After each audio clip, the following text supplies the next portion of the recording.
So let's look at the concept of hem finishes. When you're working on a garment, for example, a pair of trousers, and you get all the way to the bottom of these trouser legs, we have to clean finish this bottom edge somehow. Same goes for skirts as well. What happens when we get to the bottom of our garments and we have to clean finish these bottom edges? The first hem finish we're going to look at is the flat catch stitch. And get accustomed to the catch stitch because we're going to use it a couple of times for these samples. I'm going to be working with the hem finish pattern. Your grain line will look different than mine. I have an old copy of the patterns. I had to readjust where the grain line is, because if I'm working on a skirt or a pair of pants, this would be the grain line running vertically down the body, and this is where the bottom of the pants legs or the skirt hem would be. So I'm going to take one of these pieces of muslin, copied from my hem finish pattern. My internal line has been copied. I have my notches at the top and bottom edge, just in case I lose this line for whatever reason. It is 1 1/4 inches away from the raw edge of the fabric. That's a full inch plus 2 little squares on our clear rulers. And the first thing I'm going to do with this sample, assuming this is my garment and this is my hem, I can turn it this way if it makes a little bit more sense, for our garment to be going vertically and this raw edge, I'm going to clean finish this raw edge by serging it. I'm going to go to my serger and insert this raw edge into my serger and clean finish this raw edge. So I've taken my work and I've serged it along this bottom edge. Remember to add your serging down here where your line has been marked, as this would be the garment and this would indicate your hem allowance down at the bottom of the garment. I'm now going to take this to the iron, and right where this line is, where my notches are on either side, I'm going to fold my sample up and over to give myself a nice clean folded edge at the bottom.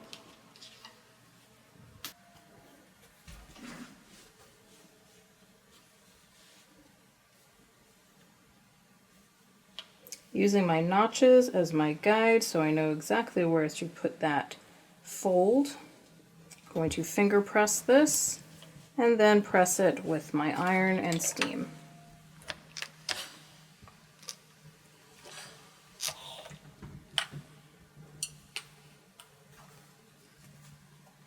So this would be the inside of the garment where all the serge stitching would be. And this would be the outside of the garment. Nice and clean finished, nothing really visible from the front, and a nice folded edge at the bottom of the garment. Back on the work table, I'm going to finish off my hem. Obviously I can't leave it like this. This would come loose if I were working with an actual garment. So now I'm going to hand stitch this serged edge to my garment. But we want to make sure we have minimal stitches showing to the right side of the garment. I've got my needle threaded with some red thread so that's a little bit easier to see for demonstration purposes. I'm going to be working with a single length of thread. You'll find here I have one end of my thread that is longer than the other. I'm going to place a knot in the longer end.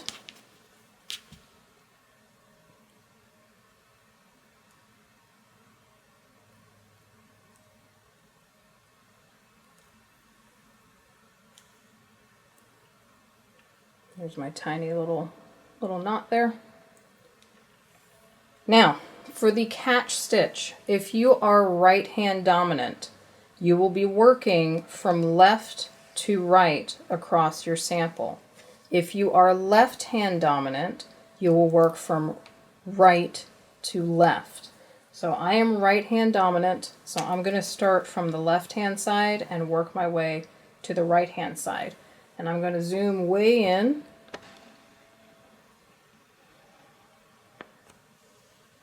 so you can see what I'm getting ready to do. Here's my leftmost side. I'm going to keep my fabric nice and flat. I'm going to take one little stitch only through the seam allowance. I'm not catching my garment just yet. I'm going in and out through my seam allowance just to anchor my thread. There's my little knot. From here, and you'll notice I'm going to stitch down here at the bottom edge of my serge stitching, so if in case my garment starts to fray along this raw edge, it takes a while before it's going to catch up to where my hand stitches are. So it gives me a little bit of added security to keep this from falling apart over time. I'm going to place my left hand, my non-dominant hand, underneath my work. So again, when I'm hand stitching, I can feel the point of that needle when I get all the way through my fabric. Now, I'm starting on the leftmost side of my sample, taking my needle, the point of my needle. Then my needle is going to be facing to my left. Again, this is if you are right hand dominant. If you are left hand dominant, you would start here, pointing your needle to your right. I've started down here where my serge stitching is. Now I'm going to go above my serge stitching to my garment. I want to go just above my garment, about 3/8 of an inch away.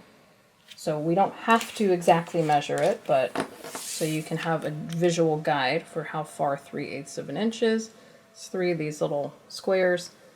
So that's 1, 2, and 3. So I'm going to stitch somewhere around here. And again, practice your hand stitching, practice the running stitch and the whip stitch so you get a little more accustomed to the spacing for your stitches. Stitching into the garment, finger underneath to feel for the needle. I'm going to go in and out of my garment fabric, picking up about 2 fibers of fabric. So I can hopefully get really close in there. Only picking up about 2 fibers of fabric, and I flip this over. You should see a teeny little speck of my needle. And I went from right to left, picking up these tiny little fibers. Again, I am working for right hand dominant. So I've gone right to left, taking a little stitch. I'm going to push this through, pull my needle point all the way through, let my thread catch. And what you'll see, once I start, I'll pull this down a little bit. If I hold onto my red thread, you should see a tiny little crisscross of your threads as you're sewing. You'll see this thread comes up through here, goes over to the left, and then crosses over itself. So the catch stitch is like tiny little crisscrosses. My next stitch will be again about 3/8 of an inch away to my right. And again, I'm going to just descend down here below the serge stitching. This time I'm going to pick up a few little fibers, and I'm only going to pick up the fibers in my hem allowance. So if I turn my work over, you should not see any sign of a needle through this. I'm only picking up a few fibers from my hem allowance. If I turn this out, you can see I have not caught my garment fabric, just my hem allowance fabric. Again, pushing through, pulling my needle, and I'll pull that all the way through. And it's again going to create a little bit of a crisscross for me. I'll move over a little bit further, again about 3/8 of an inch, going back up here into my garment fabric, picking up just a few fibers, about 2 fibers of my garment fabric. Again, I've not caught the hem allowance, just the garment, and my needle is poking through on the right side of my garment there. Pushing my needle through, pulling my thread through, pulling a little bit taut just so the stitches lay flat, and again you're going to see that crisscross action happening. One more time, about 3/8 of an inch away, in and out, right to left, through my hem allowance. Again, I'm just picking up the hem allowance, have not picked up the garment. Pushing that through, pulling my thread through, pulling that taut, getting those little crisscrossed stitches. I'm going to continue that all the way along, going up and down and up and down. Again, this is the process. If you are right hand dominant, start from the left of your work and work to the right hand side of your work, taking your stitches from right to left, right to left, right to left, right to left. If you are left hand dominant, it would be the opposite. Starting from the right hand side of your work, anchor your work in the hem allowance. Get a little stitch in the hem allowance from left to right. Then you'd go above to your garment fabric. You would be traveling from the right hand side of your sample to the left side of your sample, and each of your stitches would go from left to right, left to right, left to right, left to right, so on and so forth, all the way to the other side of your sample.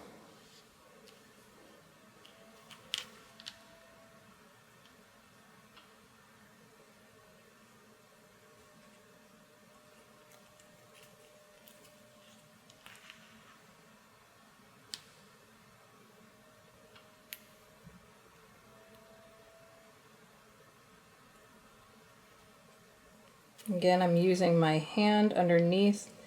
If I go to pick up my fabric down here on my hem allowance and I feel the point of my needle on my fingers underneath, I know I've gone too far and I need to pull my needle back a little bit.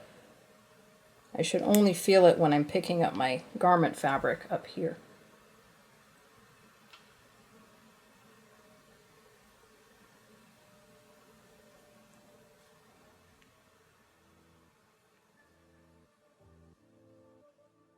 I don't like the size of this stitch. I want to take a slightly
Now while you're working, it helps to check your work because we are essentially stitching blind as we would be sewing on the inside of the garment.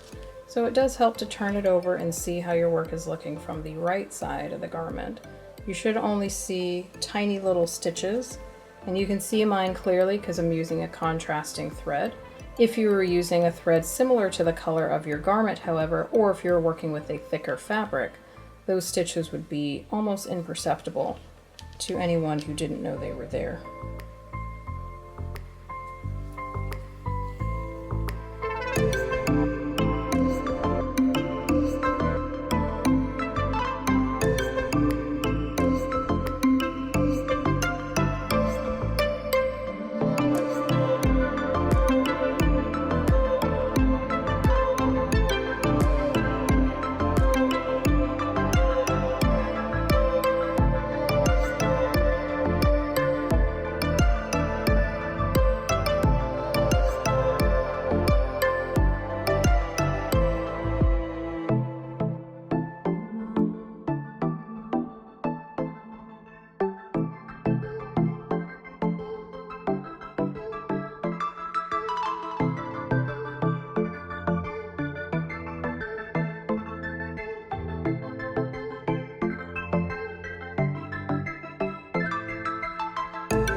You can see I'm getting towards the end of my single length of thread, and now you can see the other end of my thread is starting to catch up to me. I still want to make sure I'm sewing with a single length of thread. This is why we put our knot at the end of our thread and not at the end of our needle, because I can just pull on my needle and you will see this other end of thread suddenly get shorter. So there's my other end of my thread there.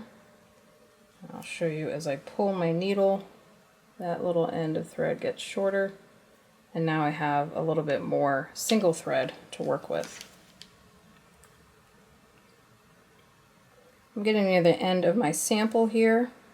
I can't quite take another stitch on my garment, so I'm going to go ahead and finish my work here. Take this last stitch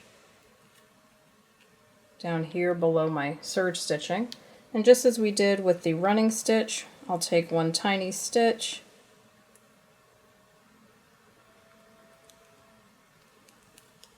just going through my hem allowance, not picking up the garment because I don't want anyone to see these stitches.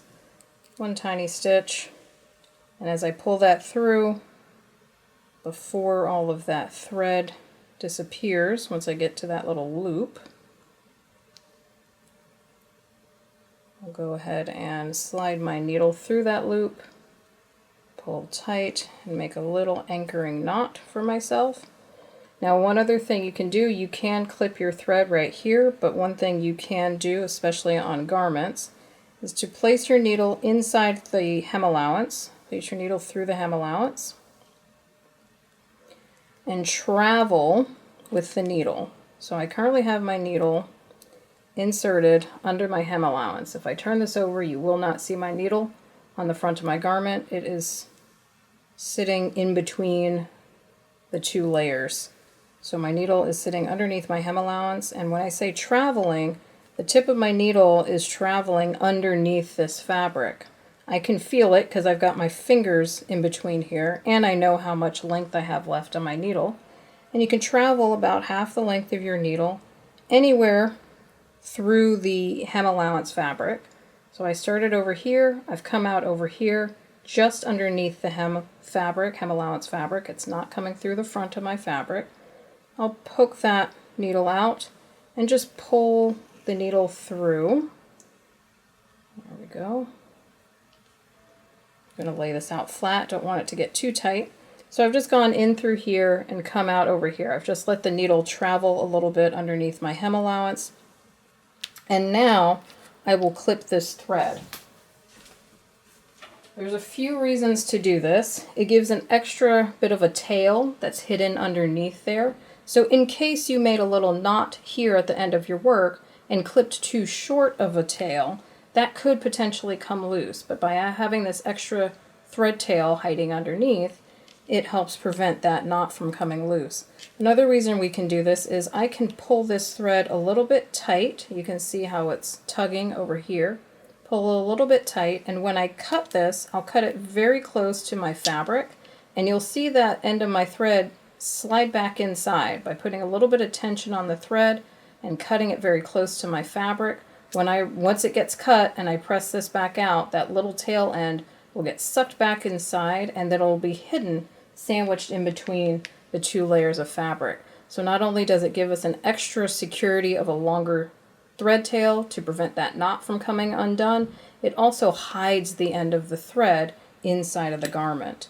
So I'm going to give that a little bit of a tug, put a little tension on it, clip really closely here, and suddenly there's nothing to be seen, no thread end, but I do have that tail hiding underneath there to help ensure my work doesn't come loose from this end.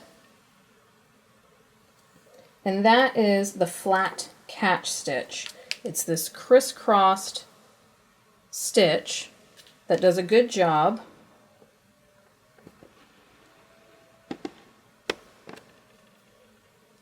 And that is the flat catch stitch. It's this crisscrossed stitch, and each of the individual stitches also crisscross on top of themselves. So you should see tiny little crosses on each stitch as the thread crisscrosses over itself. If you don't see the little crisscrosses, something has gone wrong, because the thread should be crossing on itself with each stitch. And now, if I try to lift up this extra hem allowance fabric, it's not going anywhere. It's not likely to dip or fall or anything. That is held in very securely. And from the front side of the garment, again, if I were using white thread, you would never know anything was sewn here. Teeny tiny, tiny little stitches on the front of the garment. So that is the key to good hand stitching for these kinds of hem finishes, is tiny, tiny little stitches that you ensure you pick up at least 2 fibers of your garment fabric, but so tiny that if you were using similarly colored thread, you would never know there were stitches there at all.